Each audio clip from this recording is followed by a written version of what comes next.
자, 오늘 이 스튜디오에도 멋진 사나이들이 많이 출연해 계신데, 자, 예전에는 군대 이야기하면 가기 싫다 이랬는데 좀 상황이 달라졌다고 합니다. 군대 이야기 순위 먼저 확인합니다.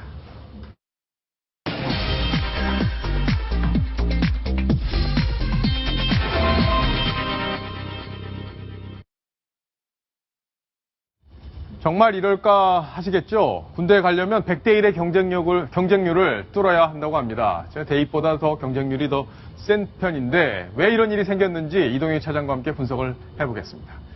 이동희 차장. 네. 군대 다녀오셨잖아요. 네. 그때는 뭐 그냥 시간만 영장 나오는 거 기다렸다 그냥 들어가면 되는 시절이었는데 안 나오기를 바랬죠. 예.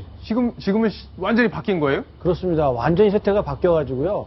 올해 통계를 보니까 군대 가겠다라고 지원서를 냈던 그 젊은 장병들이 63만 명이 넘었다고 합니다. 그런데 예. 실제 군대 입대에 성공한 사람은 8만 명이 조금 넘어서요.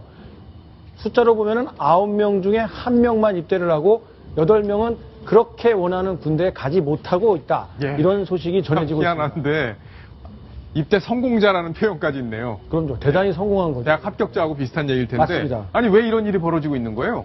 여러 가지 요인이 있을 것 같은데요. 지금 뭐 취업도 어렵고 갈수록 직장을 구하기 어려워지다 보니까 이런 시기에는 군대에 가 있자 이런 심리적인 영향이 좀 큰 것 같고요. 예. 또 하나는 한참 군대에 갈 나이 연령대인 91년에서 95년 요때 태어난 이 젊은이들이 지금 다른 인구 연령층보다 훨씬 많다고 합니다. 아, 그렇군요. 이런 요소가 겹치다 보니까 군대 가고 싶어하는 젊은이들이 크게 늘었고 또 여기 한 가지 더해질 것은 군대가 예전보다 훨씬 좋아졌기 때문에 급여 수준이라든지 처우라든지 먹고 입고 쓰는 것들 이런 물자까지 크게 개선이 된 점도 장병들이 군대를 가는데 서슴없이 지원하는 그런 영향으로 분석이 되고 있습니다. 그렇군요. 아, 이런 세태가 결국에는 우리 기성세대의 책임이 어느 정도 있는 거였는데 그만큼 일자리도 많이 늘어나고 청년들이 나와서 기회가 많이 있다면 이런 일들까지는 벌어지지 않았을 때 하는 아쉬움도 있고 저 스스로도 한 반성을 좀 해봐야 되겠다 생각이 드는데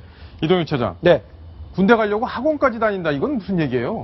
뭐 예전에도 학원에 다니는 사람들이 있었죠. 특기병, 어떤 자격증이 있어야 지원할 수 있는 그런 분야에는 예전부터 많은 장병들, 젊은이들이 학원에 다녔죠. 그런데 요즘에는 경쟁률이 워낙 세다 보니까 거기에서도 또 면접에 잘 붙기 위해서 별도의 학원을 다닌다던가 이런 일들이 있다고 하는데요. 특히나 이 전문성이 요구되는 음향장비 운용 장비 특기에는 무려 48대 1의 경쟁률을 보이고 있고요. 이 야전 공병이라고 표현이 되어 있는데 아마 이 중장비 이런 것들을 다루는 그 분야에 제한이 되어 있을 겁니다. 예. 이런 데는 뭐 188대 1, 뭐 334대 1 이렇게 정말 천문학적인 숫자라고 할 수 있을 만큼 엄청난 젊은이들이 이 특수병과에 지원을 하고 있다. 이런 통계까지 나오고 있습니다. 그러니까 군에서 뭐 기술도 배우고 그렇죠. 그렇죠. 이건 이제 공병들은 나가서 이제 건설도 하고 여러 가지 노하우를 배울 수 있는 저렇게 되면요. 저게 사회에다 경력이 되거든요. 그래서 중장비를 가지고 운용을 하던가 정비사 자격증을 따서 군대에서 정비 뭐 더 높은 급수의 자격증을 딸 수 있는 기회도 주고요. 거기에서 근무한 만큼 사회에 와서 다른 관련 직종의 이 원서를 내면은 거기에 모든 사회 경력으로 인정을 해주기 때문에 저런 특수병과에는 많은 젊은이들이 몰리고 있습니다. 예. 자, 요새 군인들 월급 얼마 받는지도 궁금한데 저희 때는 한 몇만 원 됐던 것 같은데 요즘엔 그보단 좀 많이 올랐겠죠? 저도 이 질문을 보고면서 기억을 좀 더듬어 보는데 제 기억에는 10,000원을 못 받았다가 10,000원을 넘겼던 그래서 너무 감격스러웠던 그런 기억이 나는데 지금 이등병이 얼마 받나 했더니 14만 원대? 뭐 이 정도 받는 것 같고요. 병장이 되면 17만 원이 넘는 월급을 받는다고 합니다. 그래서 이 부대마다 이 저축을 할 수 있는 이 정기 적금을 마련을 해서 나중에 이 전역을 했을 때는 다소나마 이 생활하고 적응하는 데 필요한 자금으로 쓸 수 있게 이런 제도까지 만들어지고 있다고 하니까요. 정말 세태가 많이 변한 것 같습니다. 예. 자, 이 메뉴 한번 보십시오. 이게 많이 달라졌습니다. 이동희 차장. 네. 예전에는 이제 된장국 같은 게 하나 있고, 그죠? 그러고 이제 뭐 닭볶음탕 이런 것들이 좀 섞여 그렇죠. 있고 그랬는데 메뉴가 좀 다양해졌네요. 맞습니다. 그 햄버거와 스프 이런 게 나올 때는 이 주말이나 휴일날 이럴 때 많이 나오고요. 나머지들은 이제 주로 이제 주중에 먹게 되는데 과거에 비해서는 식단이 풍성해졌고요. 최근에는 정말 꼬리곰탕이 나올 정도로 대단히 육류 이런 소비들이 크게 늘어나고 있습니다. 과거에는 밥만 이쁘고 국 많이 먹는 게 뭐 최고였다, 뭐 최고의 식단이다 이렇게 볼 수 있었다면 지금은 오히려 쌀 소비가 줄고 장류의 소비도 크게 줄어들고요. 심지어 뭐 김치나 이런 것들도 소비가 줄어들고 육류나 싱싱한 야채, 과일, 주스 이런 부식 재료의 이 비중이 훨씬 더 높아지고 있다고 합니다. 그래요?